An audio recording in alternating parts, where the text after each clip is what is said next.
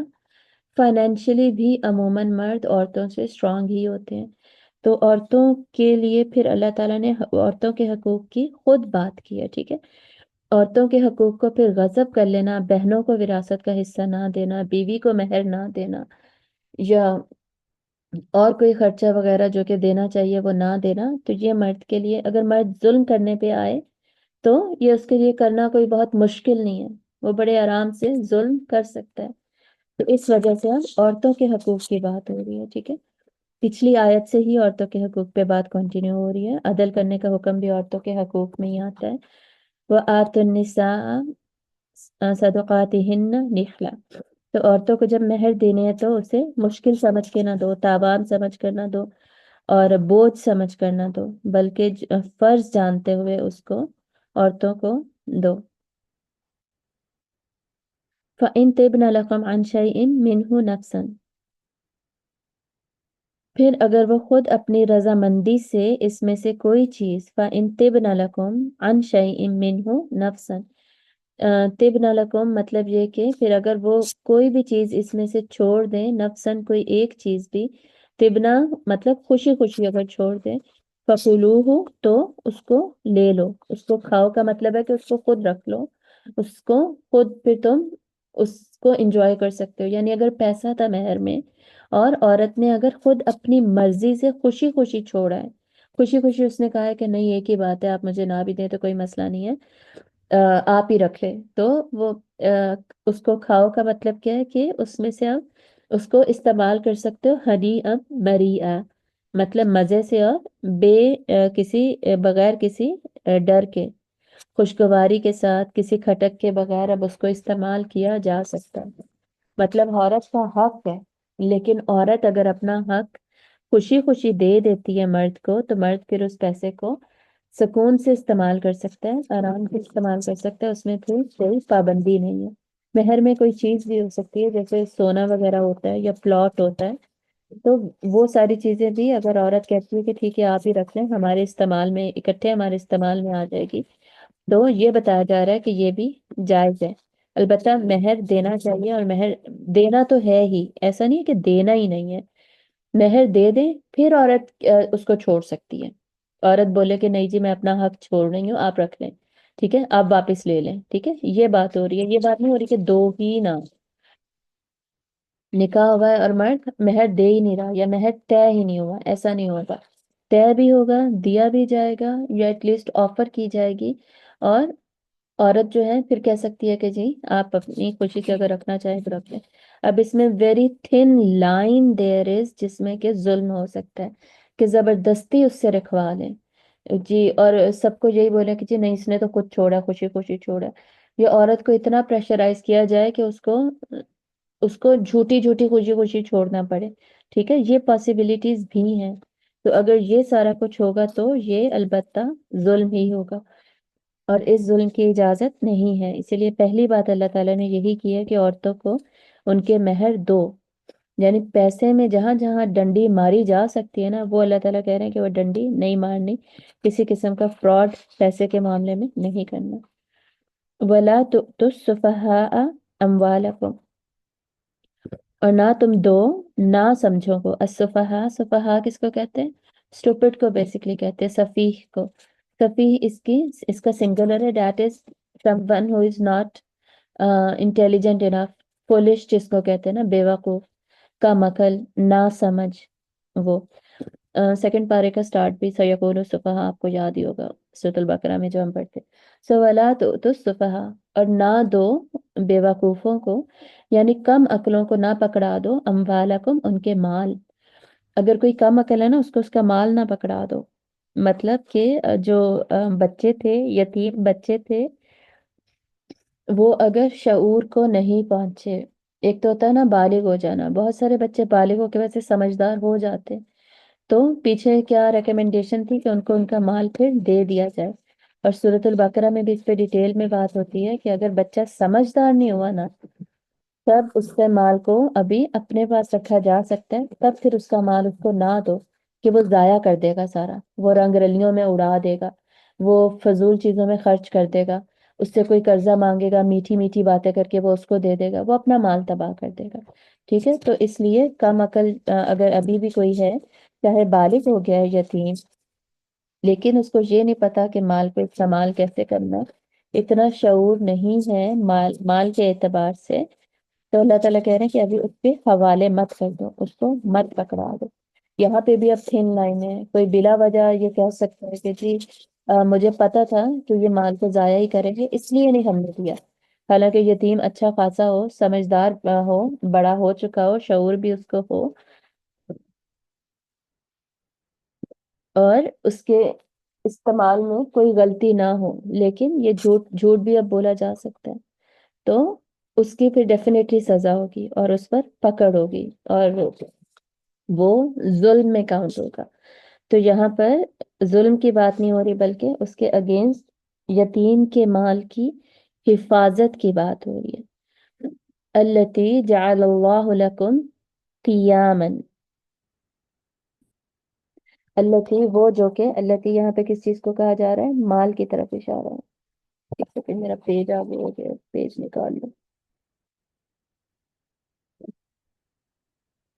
یس، التی وہ جو، جعل اللہ بنایا اللہ نے، لکم تمہارے لیے، قیامن قیام کا ذریعہ، التی سے کس چیز کی طرف اشارہ ہے؟ اموال کی طرف اشارہ ہے، مال کی طرف اشارہ ہے۔ تو التی ویسے مؤنث کے لیے آتا ہے نا اسم موصولہ، تو اموال بیسکلی جمع مکسر ہے، ٹھیک ہے، مؤنث نہیں ہے اموال، لیکن جمع مکسر ہے، تو جمع مکسر کے ساتھ بھی مؤنث کا صیغہ ہی آتا ہوتا ہے۔ التی جعل اللہ لکم قیاما، تو وہ مال جس کو اللہ نے تمہارے لیے قیام کا ذریعہ بنایا، وارزقوہم، اور انہیں رزق دو، فیہا اس میں سے، یعنی اس مال میں سے انہیں رزق البتہ دیتے رہو، سوری وقسوہم، وقسوہم، اور انہیں کپڑے پہناؤ، ٹھیک ہے، مطلب کہ ان کے کھانے پینے پر اور ان کے کپڑوں پر جیسے پہلے خرچ کر رہے تھے ویسے خرچ کرتے رہو اسی مال میں سے۔ وقولو، اور کہو انہیں، لہم ان کو، اور کہو انہیں، قولن بات، معروفن بھلی بات، اچھی بات، معقول بات، یعنی ان سے جب یتیموں کی بات ہو رہی ہے کہ یتیموں سے جب بات کرو تو ان سے پھر معقول طریقے سے، اچھے انداز سے ان سے بات کرو۔ مطلب کہ وہ جو مال ہے نا ان کے پاس، اب یہاں پہ مال کے بارے میں کیا حکم دیا جا رہا ہے؟ تب تک ان کا مال ان کو نہ دو جب تک کہ وہ سمجھدار نہیں ہو جاتے، کیونکہ یہ وہ مال ہے جو کہ تمہارے گزر بسر کا بھی ذریعہ تھا۔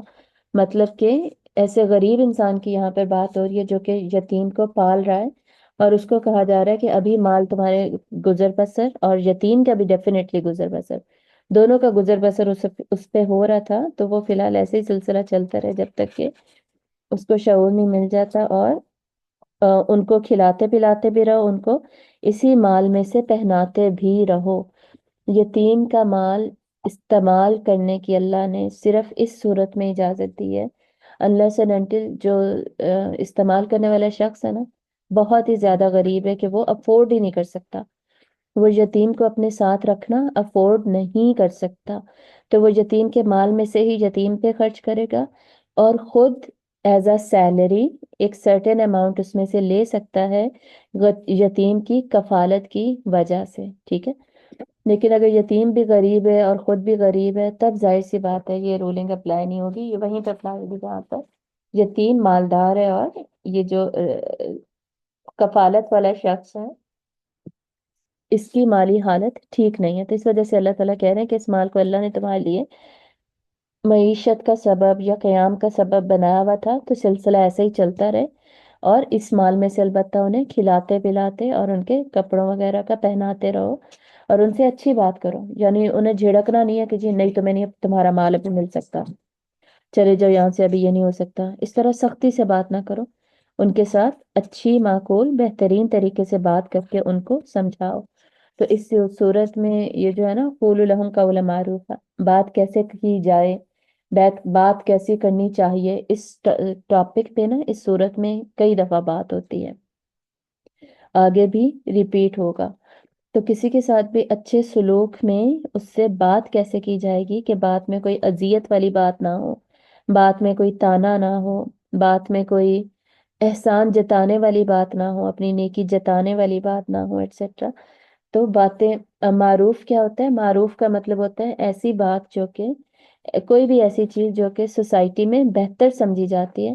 اچھی اور معقول سمجھی جاتی ہے معاشرے میں، وہ معروف کی کیٹیگری میں آ جاتی ہے، ٹھیک ہے؟ کوئی بھی چیز جو ہو سکتی ہے، کوئی بھی بات ہو سکتی ہے، تو ان کے ساتھ ایسی بات کرو جو کہ اچھی ہی سمجھی جاتی ہے۔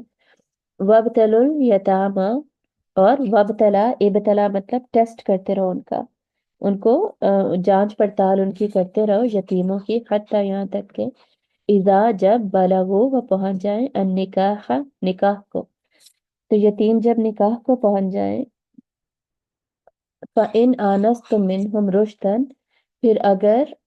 آنستم، لیکن اس کو کراس کرتے ہیں، یس، فَإِن، پھر اگر آنستم تم پاؤ منہم ان میں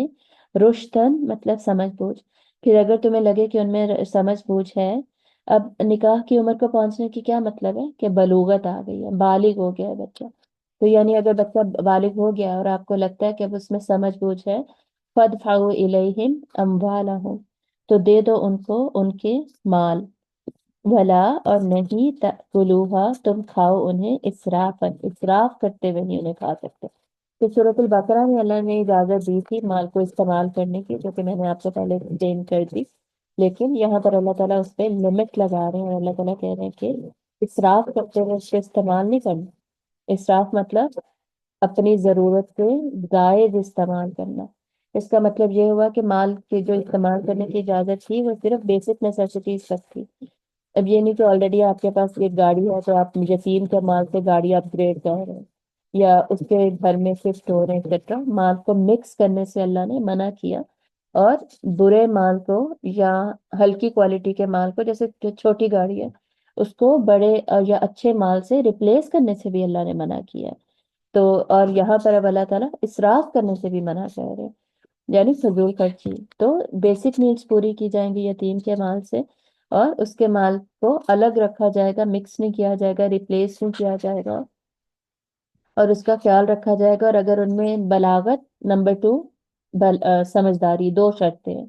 دونوں شرطیں پوری ہو گئی ہیں تو ان کے مال ان کو دے دو۔ وَبِدَارًا أَن يَكْبَرُوا، وَبِدَارًا، اور جلدی کرتے ہوئے، ان یہ کہ یکبروا وہ بڑے ہو جائیں گے۔ مطلب یہ ہے کہ تم ایسا نہ ہو کہ تم ان کا مال کھانے لگ جاؤ فضول خرچی کرتے ہوئے،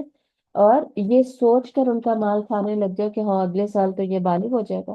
یا اگلے 1-2 سال میں تو یہ بالغ ہو جائے گا، تو ایسا کرو جلدی جلدی ان کا مال کھا لو،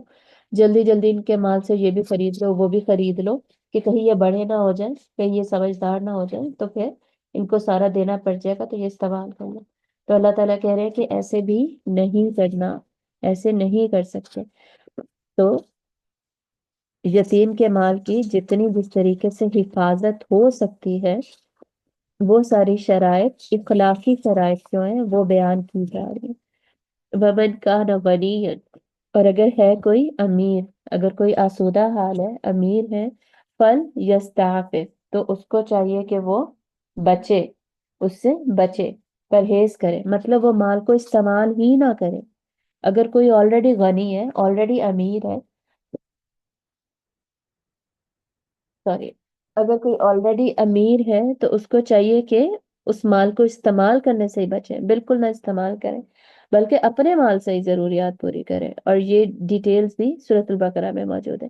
ومن کان فقیرن، اور جو کوئی فقیر ہے یعنی ضرورت مند ہے، فلیاکل، تو اسے کھائے، بالمعروف،